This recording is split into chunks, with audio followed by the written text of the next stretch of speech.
Imagine this, a small, quiet town in Brazil, surrounded by rolling green hills and filled with hardworking people.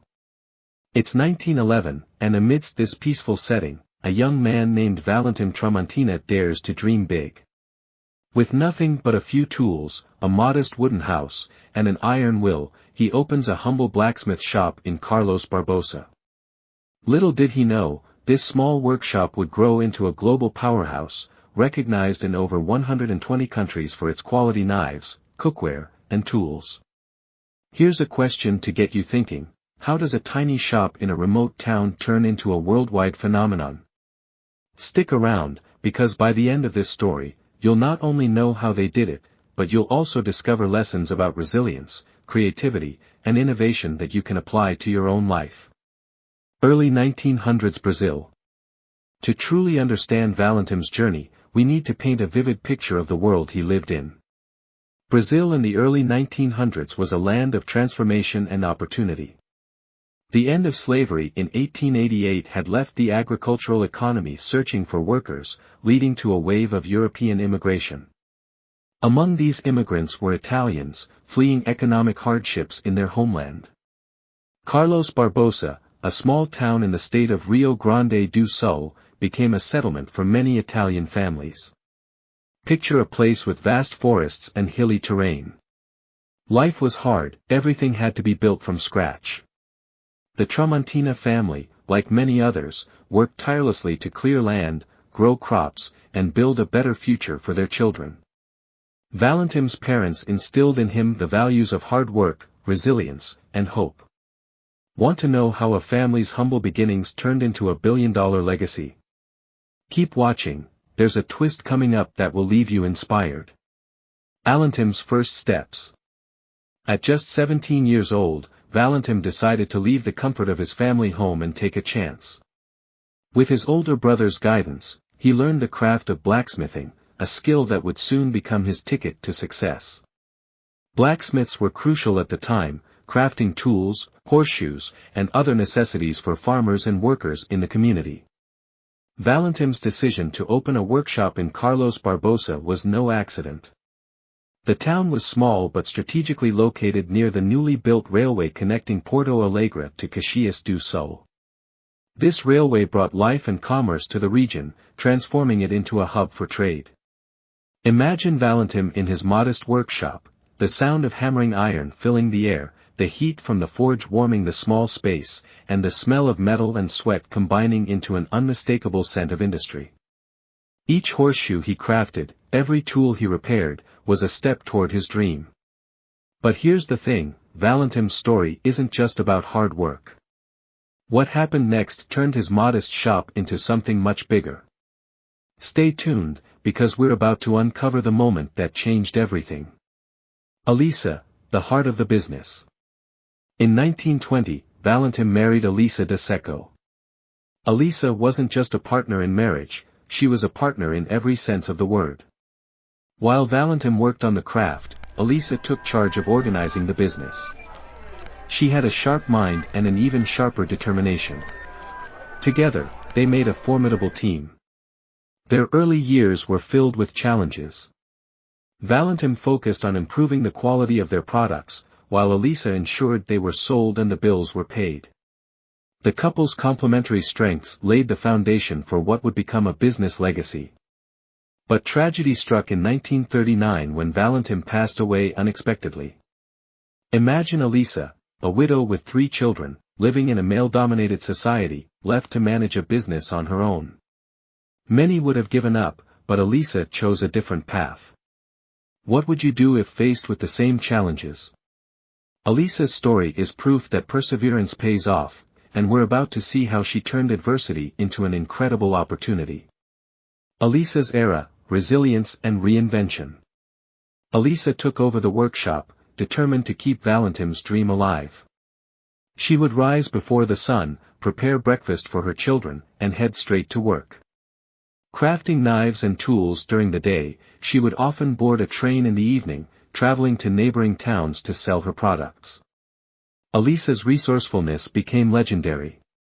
Realizing that loyalty was key to keeping her workers motivated, she devised an ingenious plan. She divided her land into small plots and gave them to her employees as incentives. This not only secured their dedication but also made them feel like part of the business's success. Elisa's grit paid off. The workshop began to thrive under her leadership, and soon she was expanding the product line. She introduced knives, a bold move that would redefine the business. At first, the knives were simple, but Elisa was committed to improving their design and quality. By experimenting with new techniques and materials, she created knives that were not only functional but also beautiful. Now, here's a question for you: what does it take to create a product so good that it becomes iconic? Elisa figured it out, and the next part of this story will show you how she turned Tramontina into a household name. Reinvention and growth, from workshop to industry. During one of Elisa's sales trips, she met a merchant who suggested exporting her products. This conversation planted a seed. Why limit Tramontina to Brazil? Why not introduce these quality products to the world? By the 1960s, Tramontina was no longer just a local business. They had begun exporting their products, starting with a shipment of knives to Chile. This marked the beginning of Tramontina's journey to becoming a global brand. Let's pause for a moment to reflect. Can you imagine the leap of faith it must have taken to send your products to another country, not knowing how they would be received? This decision required courage, vision, and a belief in the quality of their work. Stick around, because we're about to explore the strategies that turned Tramontina into a global phenomenon. You'll see how bold moves and a focus on excellence paid off in ways no one could have predicted. Global expansion, bold strategies and big wins. Fast forward to the 1980s, and Tramontina was taking the world by storm. They opened offices in the United States, partnered with major retailers like Walmart, and began expanding into Europe and Asia. But they didn't just sell products, they sold an experience. Take Germany, for example, a country known for its high standards in cutlery. Tramontina didn't just market their knives, they introduced German customers to Brazilian barbecue culture. They organized churrasco events, complete with sizzling picanha and their iconic knives and skewers. These events didn't just showcase the products, they told a story, one that resonated with the audience and built a loyal customer base.